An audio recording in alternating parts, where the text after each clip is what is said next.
going to be this hero. Everything you're going to get into is going to have consequences. Don't let the consequences be your family and your loved ones and the woman you love. Stay away from Gwen.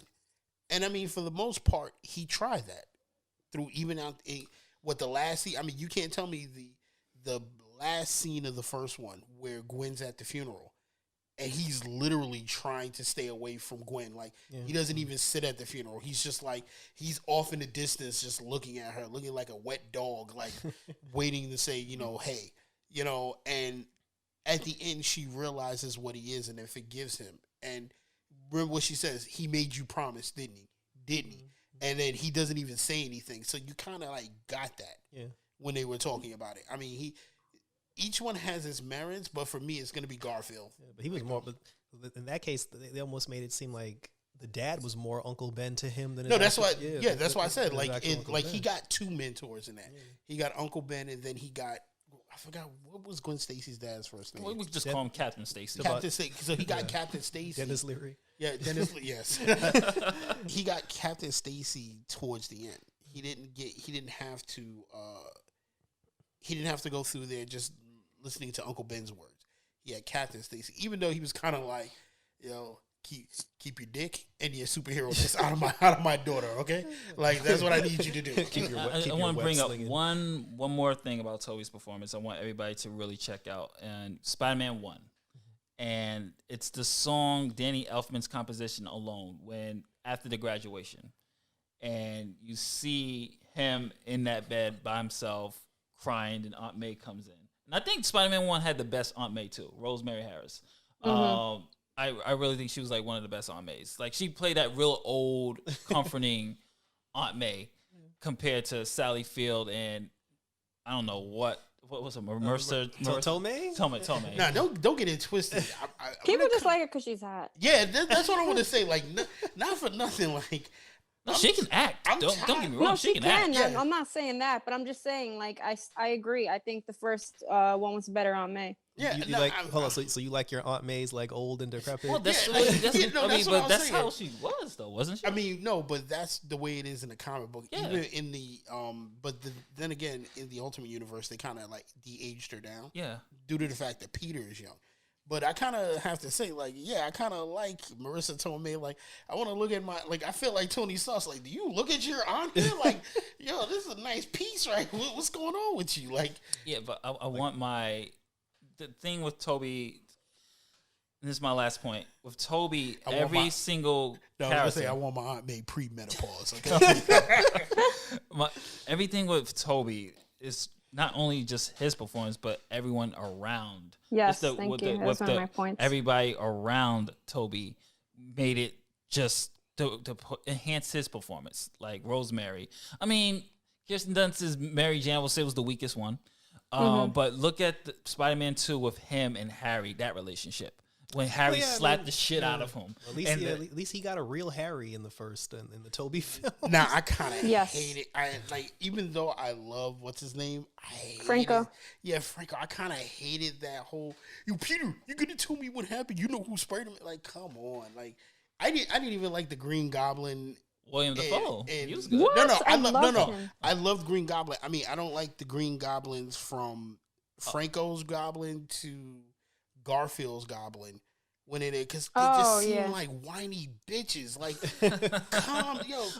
That's also Spider-Man 3 again. Yeah, I mean, even the animated series had Harry as a whiny bitch. So I mean, like, I do know he's like that, and I'm hoping that they pick somebody next, because I have a feeling that Marvel's going towards not Secret Invasion, but they're going towards the Dark Avengers thing.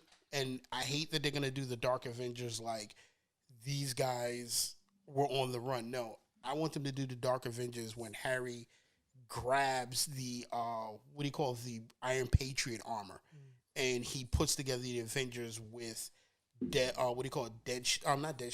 Bullseye, Dakin, which is Wolverine's son, and a whole bunch of other people. Yeah, but they shot themselves in the foot with that one, because the Avengers Spider-Man, they never established a Harry Osborn. Like his best friend so far has been the fat Asian kid. Ned, So which if you is just, Ned, who's supposed to be Miles Morales' best friend. yeah. So if you just drop a Harry Osborn now, you're not going to sell me that these two are best friends. Well, the Harry Osborn they have when it comes to the Dark Avengers is way past Peter. So you can kind of still sell. You don't even have to sell it as Harry Osborn. You could sell it as Norman if you want to, because there hasn't been a Norman Osborn, and you can sell it as Norman taking over as the Green Goblin. I mean, that's too much to go into. The point is, we're just trying to pick who's the the best Spider-Man. Yeah, and then we'll all discuss what everybody thinks is the best Spider-Man movie. But that I made my points clear. I think Tobey is the best based off performance. Mm-hmm. Movies has the best movies, and hey, you can't say movies because okay, movies is 1 and 2. All right, because you have to include 3.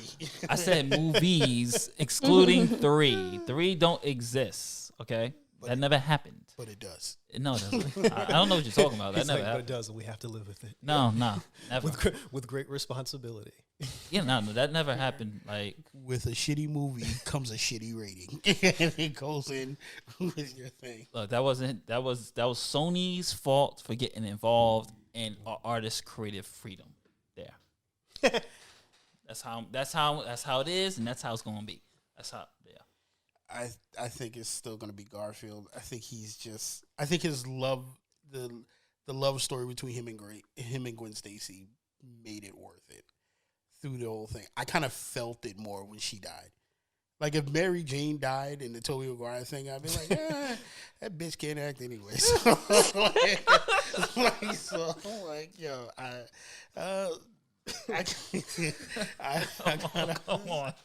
I kind of felt it like. The Mary Jane was not written well. Kirsten can act. It's just the Mary Jane character was not written well at all because they tried to combine Gwen and her. It's like some hybrid, which was like a big mistake. But I'm gonna test you on that name movie Kristen Dunst acted well in. Interview with the Vampire. Yeah, she was a child. She was a child.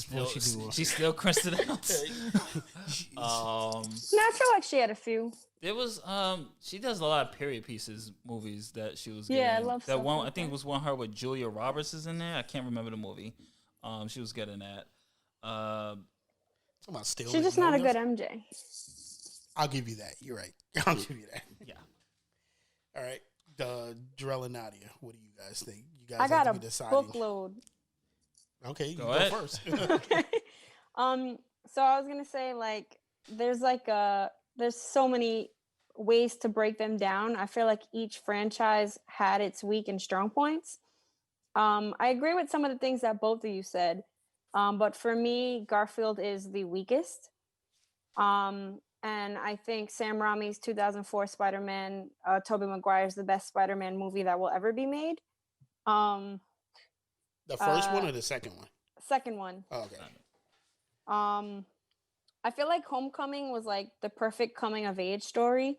So it was like a great new direction with Tom Holland. Like I think Tom Holland did great as Peter and great as Spider-Man, but I feel like I wish they let him carry himself.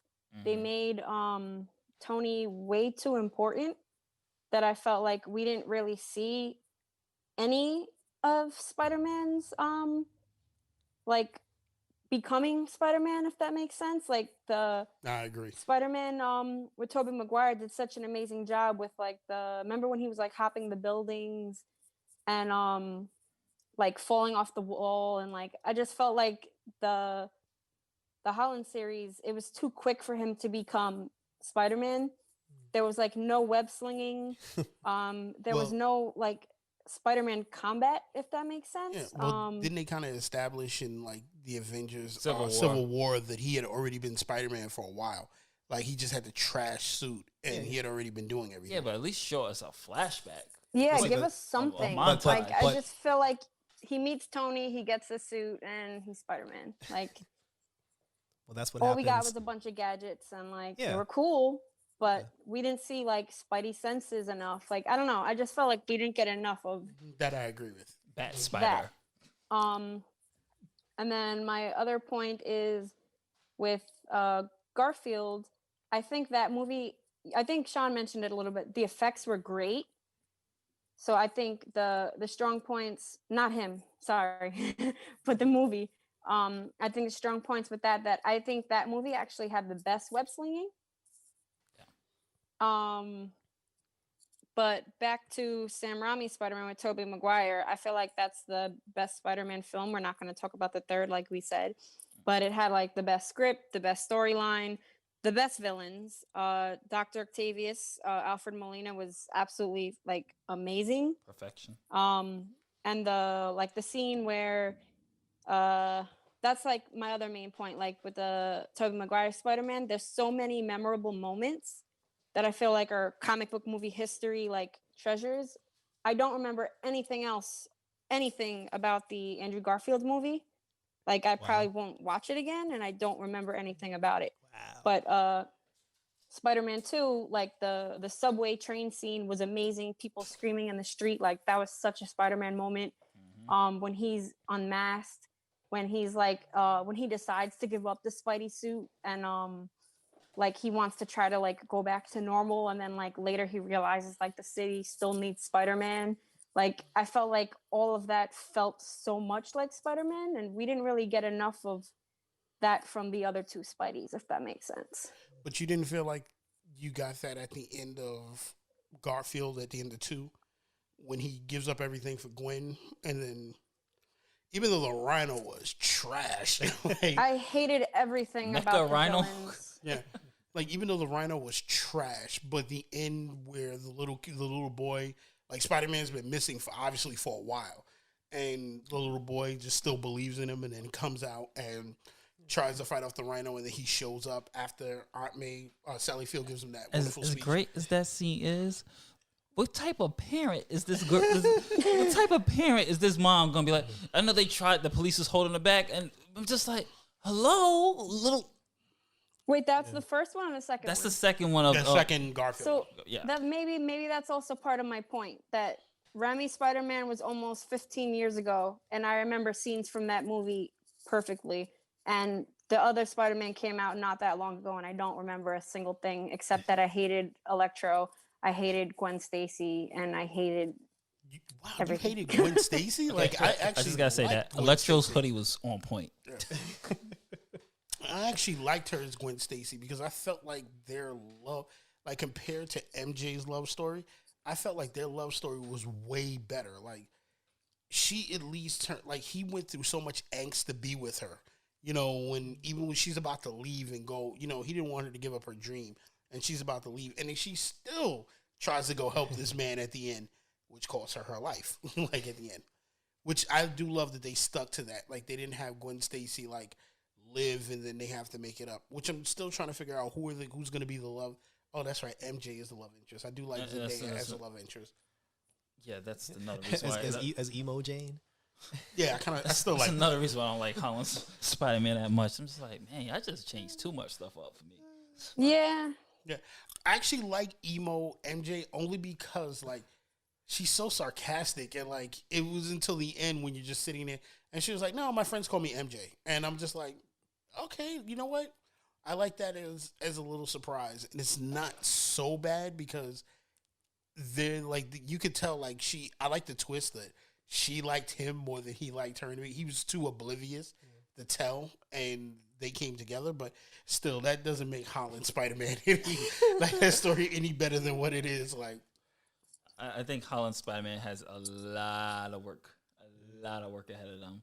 I'm like writing wise, like I think they wrote themselves too much into a hole. They gonna have to dig themselves out. There's plot holes galore. Yeah. So Yeah, like I love that he looks his age. yeah, Like I love that, and I think he was amazing, like as Peter and Spidey. But I just feel like too many people love that movie because of his age, if that makes sense. yeah, and too many pop culture references. For me. I think you're on point with that. Like, Civil War is overrated. Yeah, I mean, no, it's a good movie. Okay. No, I love Civil War. I didn't say it wasn't. I just said it's overrated. But see, but to all the complaints that everybody's made, that's what happens when you react to Batman versus Superman and you throw 17 people in an airport without proper backstory. This is why you don't get web slinging. You don't get proper training of a Spider-Man. You get Hawkeye disappointing his kids after making a whole big deal out of not wanting to disappoint his kids in the previous film. Yeah. I just want to say you really just will not let that Justice League Batman v Super. I mean, no, but that's canon. They said that they said they changed Captain America 3 to Civil War when they heard that DC was doing Batman versus real life is canon. like I'm just saying, but they literally said we had a Captain America script. We changed our mind because we were afraid of what the other people were doing, and then we just called all the actors and was like, "Yo, get your asses to this airport because we got to make some money." Our reality is actually canon, folks. I just want to point this out, Jarrell. You have to understand, just like what Eddie Murphy said, that pile of shit that's been on the floor is now the coffee table. There's nothing you're gonna do to change it. It's now hard and stuck, and everybody just knows that it's a pile of shit. No, and it's not going to change. But to the Spider-Man point, we all just sat here listening to why Holland's not the best Spider-Man for those reasons. Here's the thing. I don't think we all dislike Holland. I think. No, I love him. Yeah, I prefer the other movie. Yeah. I think Tobey Maguire's movies are 100 times better. I think the fight is between Garfield and Maguire. Is the better argument, because right now, let's say for instance we got somebody in here that's like 21. That's the point too. Yeah, they're not going to see the other. Like you said, a 21-year-old. Like if I take my godchild who's 16 and I sit her down and I make her, and not make her, but I ask her to watch Maguire's, Garfield's, and then Holland. Guarantee you, she's gonna pick Holland. Mm-hmm. Mm-hmm. Then she's gonna go to Garfield because it's closer to what they feel and see, and she's gonna look at Maguire like how we look at the 1980s Spider-Man. like whoa, probably there's some kid that saw the 1980s Spider-Man and was like, this is the greatest thing, and we're just like, it's well, it's for its time. Like, I don't hate. Like, first of all, I don't hate Tobey Maguire's Spider-Man because it's what we got, and it was probably the greatest thing in the world. And it saved comic book movies. Yeah, and you're right. We're going to debate about that as to what saved comic book movies, because my debate... It did. That and Batman. That I agree with Batman. Actually, I think it was X-Men. The first X-Men? The first X-Men... Because Marvel was bankrupt until X-Men came out. Yeah. If you want to ask me what, maybe that saved Marvel. Yeah, but that saved Marvel. But I would say Spider-Man 2 really kicked off the Spider-Man comic book crave. I agree with you, Nadia, that Batman did save comic books, but I feel like Blade saved comic book movies more. I was gonna say Blade and Spawn are classic movies that I will forever love, but this newer generation probably wouldn't appreciate it, like you were saying. Yeah, and that's why I have it where these two things like saved it. So that's why I feel like Jarrell, where if you want to argue about which Spider-Man was better, it has to be Garfield and Maguire, because they're the only two that you can sit down with. They actually, I feel like they put a lot into both of those stories.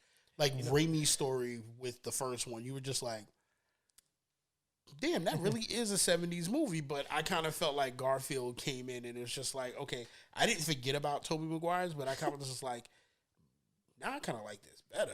Like I like him as Spider-Man and Peter Parker better. On a unpopular vote at the table, but I actually like Tom Holland over the other. No, that's fine. Like I love Tom Holland. I think we all love Tom Holland. No, but I like him. I like him over the other two.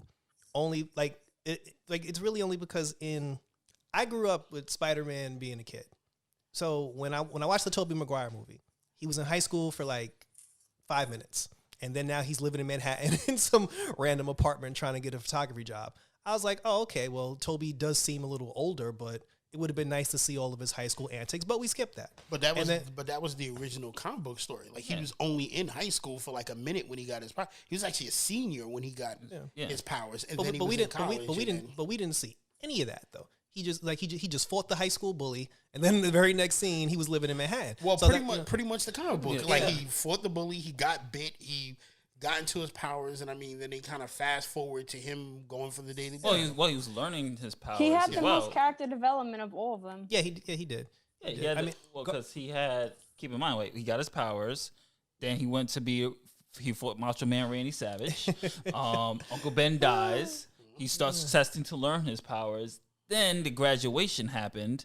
Then after Uncle Ben, the funeral, graduation. Then he, goes into college, and that's when he's in college from Spider-Man 1 to Spider-Man 2 because remember he was getting he was in college in Spider-Man 1 because what's his name, Kirk Connors was telling him you're late on your paper. Yeah.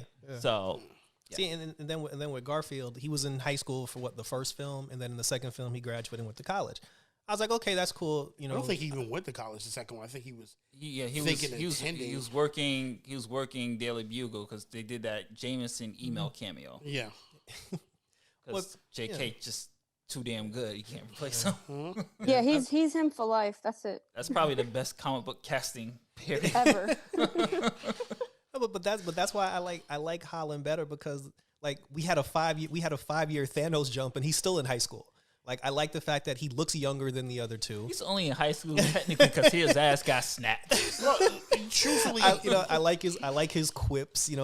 Like he reminds me more of like the cartoon the cartoon show Spider-Man. Well, he's supposed to be Ultimate Universe Spider-Man, who's still in high school, who's still doing everything. But just remember, Ultimate Spider-Man died after he graduated. Yeah. And that's when Miles Morales takes over. Yeah. So, Holland, your job might be in stake. and like you said before, that that you thought that he was doing too many quips, but I like that. I like that about because Tobey didn't do enough. Yeah, but Garfield had his moments. He had funny stuff in his moments, but with Holland, it's like everything that comes out of his mouth is a joke. Yeah, but he's a high school kid, so. The one positive thing I will say about I do like. He's always sarcastic. The one positive thing I will say about the airplane scene in Civil War is that he was a kid who was in awe over the fact that he was just in the same space with all these other people. Yeah, but what my problem is with it, it's not the actor. I guess it's more the gripe with the writing. Is that for me? This is just my interpretation of Spider-Man. Is the reason why I chose Tobey is because, like I said before, there is weight there, there's consequences, there's actual stakes that's happening in his movies. I don't really see any real stakes, and if there are stakes, it's easily solved by his AI. Yeah, but but to my point with Sean, true. But to my point with Sean, that's more of justifying why his storyline and his movies are better, not the actor himself, portraying the role. I mean, I don't necessarily have my whole thing with Tony was. Like the whole point of Spider-Man doing his Spider-Man thing was because Uncle Ben died. Yeah. And I felt like Tony just erased all that. He just erased all that emotional baggage because he's like, well, I got this guy now, so. I will end the Holland argument right here, and this is only on story. My man cried more for Tony Stark than Uncle Ben. But the thing is, we don't get to see. Did he cry for that's the problem. I didn't have a problem with Uncle Ben not being there either. But but he did say the line. He was just like, when bad things happen and you can do something to prevent it, and you don't, you're the reason why. Yeah, those and bad that's things it. Then after it's like, oh fuck Uncle Ben. See, but honestly, at that point in my life, I was fine with that. The same like in BVS when we got the little montage of Bruce's parents dying. I was like, all right, cool. Man, we're talking Marvel right now. I was like, let's get that out the way. I was like, his parents died. Let's move on. I was like, he made an Uncle Ben reference. But just like with BVS, you can't that's in the keep doing past that. with Batman. That's not like it was recent. This is when he was a child. Spider-Man, this is like recent. It just happened. Yeah. Because he's only been Spider-Man for a year. But that's what I said. Like he doesn't get a chance to properly grieve Uncle Ben because Tony moved in too quickly. So he's already. I can see that point. Like Uncle Ben dies, he doesn't get to hold the weight of Uncle Ben. here comes Tony. Here comes his second father. Yeah, figure. Like with Tony, his third father figure. Because remember, like, he had a daddy. Yeah. Oh yeah. Right. Did he have a daddy? Well, well, no, not in this one. Well, somebody was his daddy. Well, that I do. That's what I will have to give Andrew Garfield's Spider-Man credit. They actually do mention his parents. Yeah. They Which show is his from- parents. That is yeah. a good point. Yeah, which That they is a good showed point. that was from another comic book. That was actually an alternate that they didn't want to keep the comic with just Uncle Ben. Like, because people would ask, what happened to your parents? What, you know, you just appeared one day?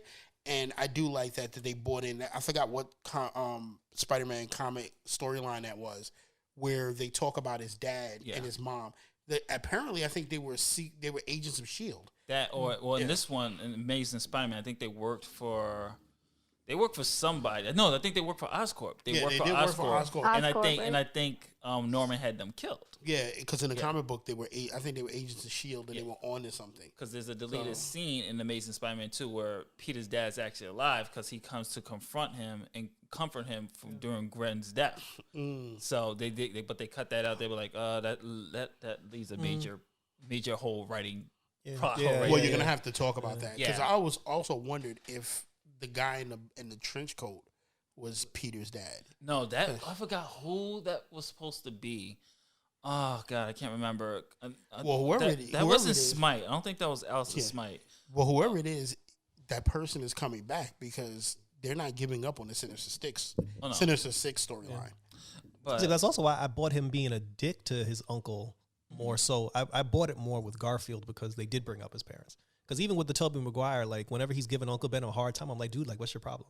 I was like, Uncle Ben was trying to control him. I was like, he just gave you like some normal advice. He was like, you're not my dad. I'm like, damn, B. Like, but at least with Garfield, they brought up his parents. So the whole "you're not my dad" from Garfield, I felt that more. He got cheated out of the money. He's trying to press the girl that he's always wanted to be with. I'll be a little frustrated too. Then somebody gonna try to tell me how to live my life. But he's at that age. Like, I'm a grown ass man. Is that? Yeah, exactly. She said I'm a grown ass man. which he was. I mean, but you can also chalk that up to teenage hormones. Like my man was so backed up. He was just like, "Look, dude, this money is gonna get me what I need to get. You stepping on that." She would flash with this nice car. This car cost $3,000. I have to fight Macho Man Randy Savage, and I got cheated out of that. Like, am I in there being you and Aunt May getting it on? What's But let's get into what is everybody's favorite Spider-Man movie, if you have one. I think obviously I alluded to mine, so I'll go first. Spider-Man 2 is actually not only my favorite Spider-Man movie, it is my favorite superhero movie, period. I absolutely think this is close to perfection as I'm going to get to a superhero film. I think Doc Ock was the perfect villain. I think the stakes was very, very high in this one. Action scenes, like Nadia said, the train sequence is still one of my favorite fight scenes in superhero movies. And the next one will be, I guess, Batfleck going Arkham Knight on everybody. And then it will be the in the warehouse. And then it'll be we could talk favorite superhero fight scenes down the line, and then it'll be obviously Cap versus Thanos. I thought that was fire. But no, I think Spider-Man 2 had it all. I think Spider-Man 2 had it all. It had emotional depth. It had great action sequences, great performances. You had a wonderful villain, Doc Ock, and great music production. And it still holds up to this day. You can watch it and go, man, it doesn't feel outdated in certain, even with the CGI, it doesn't really feel outdated. So Spider-Man 2 definitely, I think it's the best Spider-Man movie. Well, for me, it's going to be Amazing Spider-Man 1 with the Lizard, because I still think Lizard was right on par with Doc Ock, because they at least didn't have him with this lame, like he grew his arm. I mean, he looked beastly, and I mean, he had a great, those fight scenes in high school were great. I'm not going to go as far as it's my favorite comic book movie, because still, to me, my favorite comic book movie is Captain America's Winter Soldier. Oh, wow. Like, that's still, like, that movie had everything in it that you could actually want in a comic book movie. Like, you felt it. But I'm going to go with Amazing Spider-Man 1. I still like the fight scenes. I still like Captain Stacy in it. I like how it ended. I like what the Lizard was trying to do throughout the movie. And was it, just all around, just like with Spider-Man 2, this is an all around good movie. I do think they kind of shit the pooch a little bit, like in Amazing Spider-Man 2. I think we can all agree Jamie Foxx needs a do over when it comes to. Oh, he's getting it. You know, but Nadia. Oh, Spider-Man 2, hands down. I think a movie has to have a strong villain, and this movie captured that like hands down. Alfred Molina was like insane. I felt everything about this movie was close to perfection. Like Justin was saying, like it had emotion, it had action. I don't know. Just to me, this is like one of my favorite comic movies made. Period. Yeah. For me, it's a tie between Spider-Man 2 and I actually like Far From Home. You can leave now. I liked Far From Home only because like I thought like the twist at the end was written very well. I like the whole thing about the enemies being a group of disgruntled Stark like Tony Stark employees that were spread out through the entire MCU from like the beginning. They were naming things from old movies, and I like when movies call back to old stuff and keep continuity. Like these weren't just random people that were trying to take him out. These were like disgruntled like Tony Stark employees, and I thought that was done very well. Though I wasn't a fan of, because we were talking about like substituting the father figures. He lost Uncle Ben, then here came Tony. They lost Tony, then here came Fury. So the problem with Holland is that he'll never get a chance to like grieve anybody because they keep giving him daddies. I don't think Fury is considered a daddy. I think it would be more like what's Tony's brother? sidekick? Yeah, I think what's his name that plays Mentor, uncle. Yeah, no, what's his name? That's Tony's friend. Not Jarvis. Happy Hogan. Happy, yeah. I think Happy. Yeah, Happy. He's another one. John. Yeah, he's definitely more. Yeah, well, that's the problem. Like Holland he doesn't get a chance to process shit. Like so You just